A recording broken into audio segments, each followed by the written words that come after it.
And this latest renewal of the state of emergency was done this past Monday, again, passed by consensus by Chief and Council.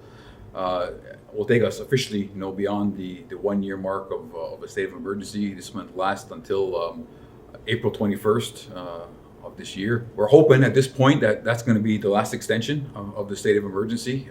Things are looking in a more positive direction than they have been in recent months. But again, we don't want to get ahead of ourselves. We're taking it one day at a time, one week at a time. But we are proposing, and I have proposed and have had tentative support by council to make amendments to the existing emergency preparedness law, where we're going to be able to move into a recovery mode of an emergency, where there are still some authorities that's vested in myself and the task force to carry on various measures still and various directives, without having to have a full state of emergency. It'll go back before Chief and Council in approximately 2 weeks or so to look at getting ratified. So we'll have that on the books. So when we're ready, we could move out of the state of emergency, move into a recovery phase, but again, I'll also have the ability to still maintain certain measures. But the primary goal of the recovery phase is us being able to continue to reduce measures and bring us back to a state of normalcy. And that recovery phase could last as short as a couple of weeks, or could actually up to a couple of months, but that's all built into the law.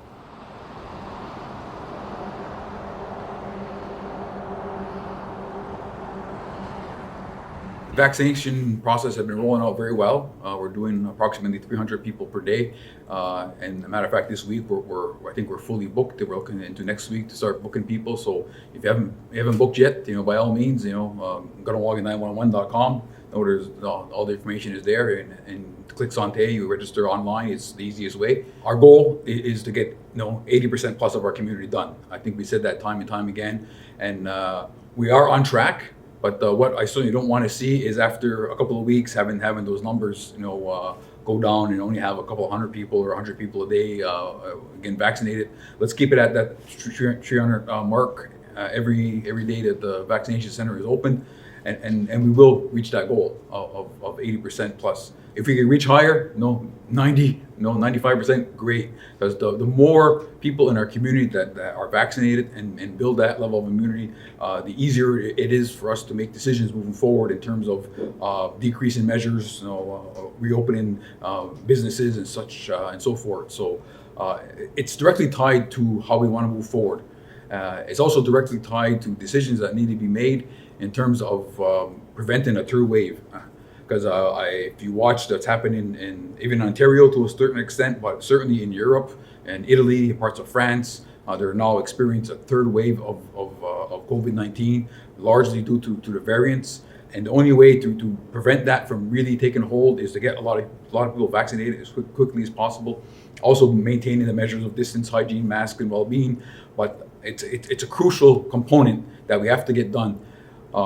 We know the province and around us, will not be vaccinated at nearly the same rate as we are in Ganawagi. Some people will be vaccinated only in the summer and maybe even into the fall, depending on your age category. But we have an opportunity here in Ganawagi for everybody 18 years and over to get vaccinated in the next few weeks. And if we're able to get a large percentage of our population vaccinated, there is, again, a level of comfort, the level of security that we can have. Mind you, it's not absolute, but there's certainly that level of protection. So potentially, if there is a third wave in the province of Quebec, that again, our community could remain isolated and well protected and largely unscathed.